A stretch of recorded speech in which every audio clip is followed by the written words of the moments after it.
Il modo più giusto è quello dello scambio di informazioni tra giornalisti e operatori sanitari, perché l'errore non è soltanto dei giornalisti, è anche di coloro che fanno sanità.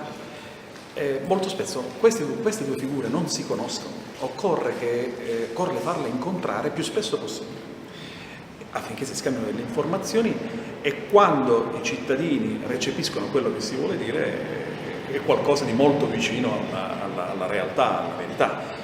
E quindi la giornata di oggi è una giornata proiettata proprio alla conoscenza dei giornalisti con gli operatori sanitari, e gli studenti di infermieristica e di medicina non sono altro che il punto di partenza per le prossime generazioni che dovranno comunicare meglio. La buona informazione non è quella della spettacolarizzazione dei casi presunti di malasanità, perché sappiamo bene che poi per sapere se di malasanità si tratta bisogna aspettare sempre le indagini della magistratura o comunque qualsiasi tipo di istruttoria.